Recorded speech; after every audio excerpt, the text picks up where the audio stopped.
നമ്മുടെ നാട്ടിലുള്ള പേരൻസിൻ്റെ ഏറ്റവും വലിയ പ്രശ്നങ്ങൾ എന്നാണെന്നറിയാവോ? അവർ കഷ്ടപ്പെട്ട് പൈസ ഉണ്ടാക്കി മക്കളെ നല്ല നിലയിലൊക്കെ ഏൽപ്പിച്ചു വിടും. എന്നിട്ട് അവരുടെ കാലങ്ങൾ വരുമ്പോഴത്തേക്കിനും അവർക്കെന്തെങ്കിലും രോഗങ്ങൾ വന്നാലും ആവശ്യങ്ങൾ വന്നാലും എവിടെയെങ്കിലും പോണെങ്കിലും ഈ ഉണ്ടാക്കിയ പൈസയും സ്വത്തുക്കളെല്ലാം അടച്ചു പൂട്ടി വെക്കും. എന്നിട്ട് പറയും ഇതെല്ലാം മക്കൾക്കുള്ളതാണ്. മക്കൾക്കുള്ളതിൻ്റെ ഉണ്ടാക്കാനുള്ള ശക്തിയും അറിവും അവർക്ക് കൊടുത്ത് അവർ നല്ല നിലയിലാന്നുള്ളത് അവർ മനസ്സിലാക്കത്തില്ല എന്ന് പറഞ്ഞിട്ട് അവർക്ക് വരുന്ന രോഗത്തിനുള്ള ആശുപത്രി ചെലവും അവരുടെ ആഗ്രഹങ്ങളും അവർ തീർക്കാതെ നശിച്ച് ആ പൈസ പണ്ടാരടക്കി മക്കളുടെ തന്നെ കൊടുക്കാൻ നോക്കും. ചുമ്മാ കിട്ടിയ പൈസ മക്കൾ എങ്ങനെ ചെലവാക്കും എന്ന് ഞാൻ പറഞ്ഞറിയേണ്ട ആവശ്യമില്ല.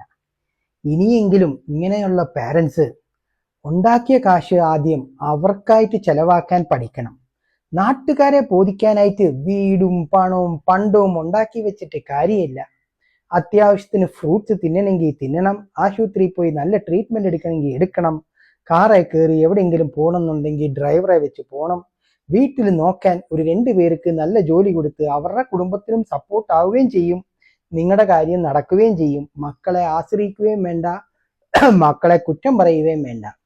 ഇതുപോലെ എന്ന് നമ്മുടെ പാരൻസ് മാറി വരുന്നോ അന്ന് അവരുടെ ജീവിതം ഇച്ചിരി സന്തോഷമാകും. ഇല്ലേ പിന്നെ കുറ്റം പറഞ്ഞ് കോഞ്ഞാട്ടയാകും.